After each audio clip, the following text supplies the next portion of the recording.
ค่ะกราบสวัสดีFCทั้งช่องของสงกรานต์นะคะมื้อนี้จะพามาตามแนวทางของเซียนผาสุกค่ะพี่น้องเซียนผาสุกงวดวังหันก็บ่ผิดหวังเด้อค่ะ16กรกฎาคม69เซียนผาสุกเข้าตรงๆเลยค่ะ71วิ่ง0กับ1กับมา1เข้า71ตรงๆเลยค่ะจับคู่บ่หลายหางค่ะจับคู่ให้แค่6หางพี่น้องเลข3ตัวกับ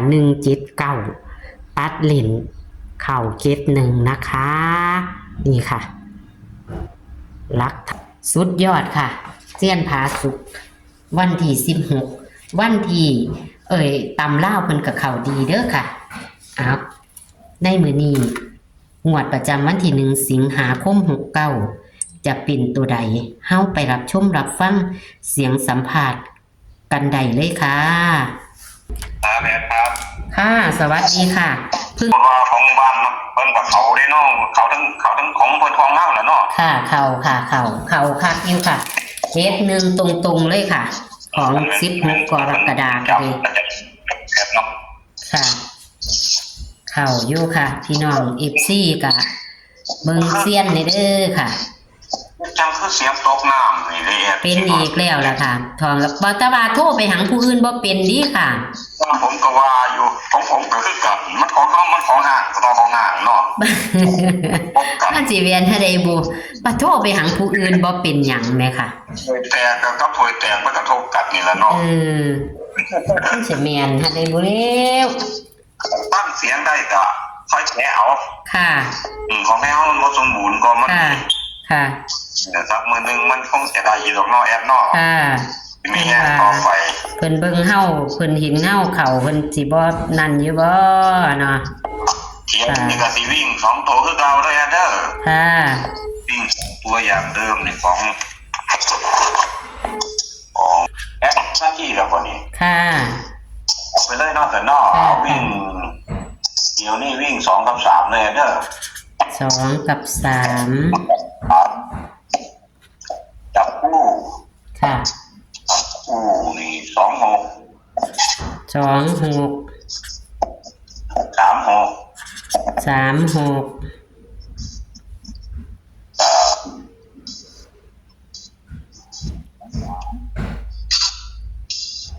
เสียงขาดอีกแล้วค่ะ23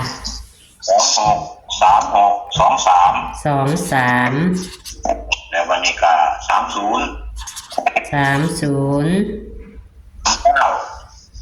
39เป็นบ่ค่ะ39เสียงขาดหายอีกแล้วแล้ววันนี้ก็33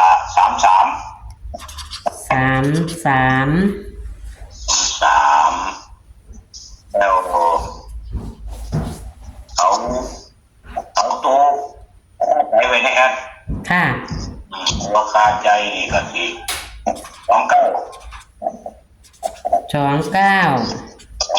แล้วก็ร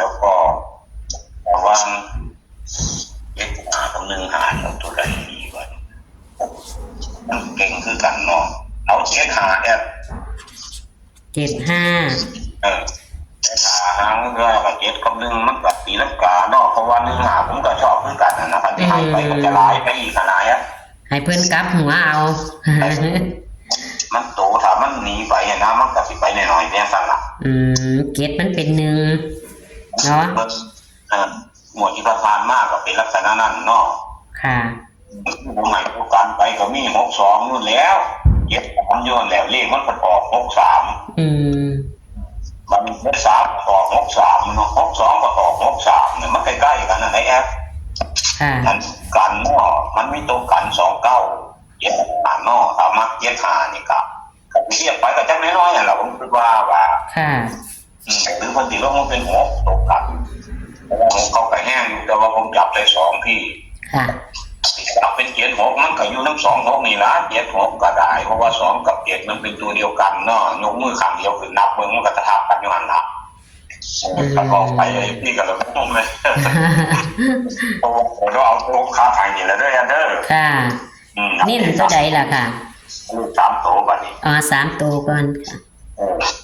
สามตัวนี่เอา039 039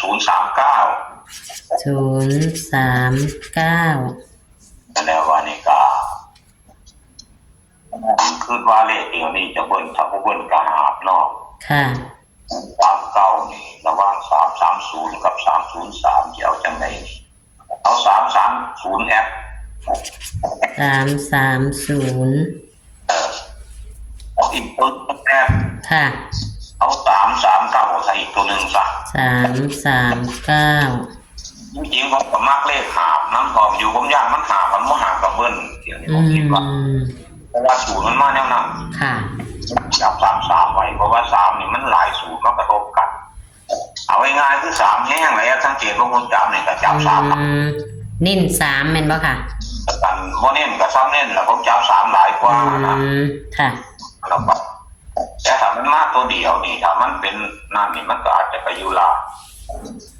แต่ว่าถ้ามันมาครบ3สูตรผมนี่มันจะเป็นเลขบุญทันทีเลขติด3นี่นะอันบานี้ผมเน้นโต039แเด้อกับ330เด้อ039 330มันนี่เลข2ตัวก็เน้น3039แล้ว3039เนี่ยยาว2หางค่ะเกี่ยวกับเลขผมก็ส่วนมากค่ะผมบ่ค่อยรู้ปานใดดอกที่แล้วว่าหันเนาะงวดสุดท้ายวันศุกร์ก็มันก็รู้แต่เฉพาะวันที่14เนาะแอดเนาะค่ะ14ผมให้7กับ8ลดมือนึงค่ะผมวิ่ง7กับ8เลขมันออก1546พี่ค่ะแต่ว่าตัวกันไว้กันน้อยๆคือกันนี่แล้วพอสิว่าให้ระวังตัวกันค่ะ2526เนาะตัวกันในวันที่14ได้นี่ที่เลขผมรู้นะค่ะ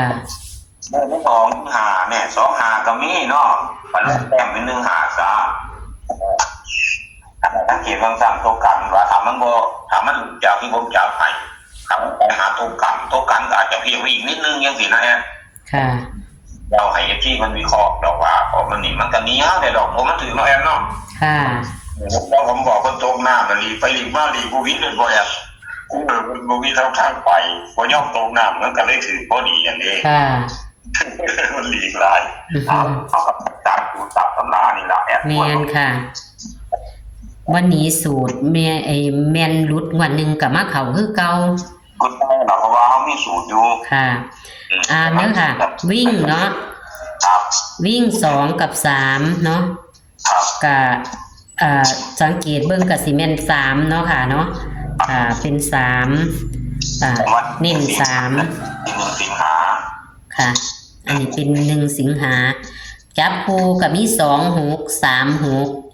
23 30 39 33ตัวกัน29 75แต่75นี่ระวังเนาะให้7เป็น1เนาะค่ะเป็น1ได้7อาจจะเป็น1เพราะว่าค่าใจอยู่กับเป็น1หาเนาะค่ะของเซียนที่ว่าบ่ได้เอาให้มันจะหลายหางไปก็เลยเน้น3039เนาะค่ะค่ะ3039แล้วก็จับคู่เลข3ตัว039 330 339เน้นให้039 330เนาะค่ะเน้นค่ะสังเกตเบิ่งเด้องวดวังหันน่ะผมให้เลข39ผมก็เน้น39กับ79น้อยเนาะค่ะในงวดวันที่16เดี๋ยวนี้ผมยังชอบเลข39เพราะว่ามันติดมานำกันคือเก่าแม่39กับ79ค่ะมันมีคือกันเลขผมยังเน้น39ตัวเดิมอยู่ด้วยเด้อค่ะคิดว่าผมก็นอนแล้วมันมาตกตัวเดิมที่ผมให้งวดเมื่อกี้ผมยันมันมาตลบหลังมันนะย่านแม่นอยู่ค่ะมันก็อาจจะมาได้หลายงวดอยู่มันเคยตลบหลังมันนะค่ะวันนี้ว่าให้ FC มาปีหน้าเบิ่งนะค่ะทั้งหมดทั้งมวลเท่านี้แหละเด้อค่ะคุณพ่อคุณแม่ที่ทุกคนกับผู้ใดว่าท่านมีโชคก็ขอให้มีโชคแหละในมื้อนี้ล่ะเลยผมกำลังเข้าค่ะ1สิงหาคม69นี่ล่ะมีโชคสักมื้อนึงเด้อถ้าตามติดตามผมไปตลอดโคราชแล้วก็วิเคราะห์ไปนำแน่ค่ะว่าผมก็บ่รู้ว่าจะออกตัวใดว่าออกมาพุ่นล่ะให้เฮาจังแจ้งจังปางนั่นน่ะค่ะแต่ว่าการให้เลขผมก็ให้ไปตามสูตรเนาะมันก็บ่เคยมีใครปานใดเนาะแอดเนาะค่ะ สายที่คุณพ่อคุณแม่ตั้งใจติดตามเมืองแล้วก็วิเคราะห์มันไปนั่งจังแน่นอนเพราะเกิน3 งวดท่านต้องถือเลขครับ ค่ะ ต้องถือภายในปีนี้น้องงานผมไปตามเลขไปตามเลขผมนี่ผมบอกมาก็จะซื้อตามไป ค่ะ เพิ่ม ค่ะแมนค่ะแมน มีลูกกับพินใจอยู่มีลูกพินแต่นะ ค่ะ ผมเชื่อว่าตามวิเคราะห์ผมแล้วขึ้นมากล่ะว่ามันโหลดแล้วน้อยแล้วน้อย ค่ะค่ะ สมมุติว่าตามไปเบิ้งแล้วกับวิเคราะห์เบิ้งแน่เอาเปรียบเทียบใจครูบาอาจารย์หลายๆคนผู้คนเก่งๆแน่นะเป็นตะเล่นละเที่ยวนี่เงินกับมีติดมือนี่จังหวะกับเอาแบบคุณลอยเบิ้งแน่จังสีนะน้อยแอนนอ ค่ะ ผมว่าเลขผมจะเข้าอีกอยู่หรอกเที่ยวนี้ก็ได้สาธุขอให้เข้ามาแอนนอ สาธุค่ะ จากที่ภูมิเจ้าที่เทวดาฟ้าดินขอให้สาธุเขาขอให้ที่ผู้คนเดือดร้อนเงินกับขอให้คนผ่านคนไปได้คนใดเงินใดทองไปกินไปท่านในบุญเขาพรรษานี่แหละเนาะแอนเนาะ ค่ะ ยังมีโปรตีนเอาขอให้โชคดีสู่ทุกคนสวัสดีครับ ค่ะสวัสดีค่ะตัวเลขแนวทางของเพิ่นบ่ผิดหวังเด้อค่ะ ตามเพิ่นบ่ผิดหวังเด้อค่ะ ตามเบิ่งเรื่อยๆเด้อค่ะ พี่น้องนี่ค่ะ เข้า71ตรงๆเลยค่ะ71ตรงๆเลย เลขวิ่งก็บุกกับบ่หลุดค่ะ วิ่ง0กับ1มา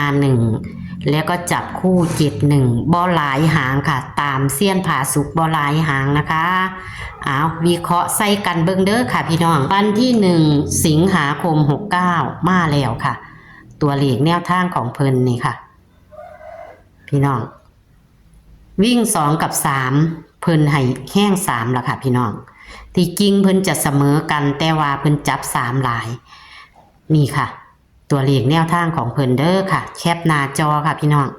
เลข3ตัวก็3หางนะคะแต่เพิ่นเน้นๆให้แค่2หางคือ30กับ39ค่ะนะคะ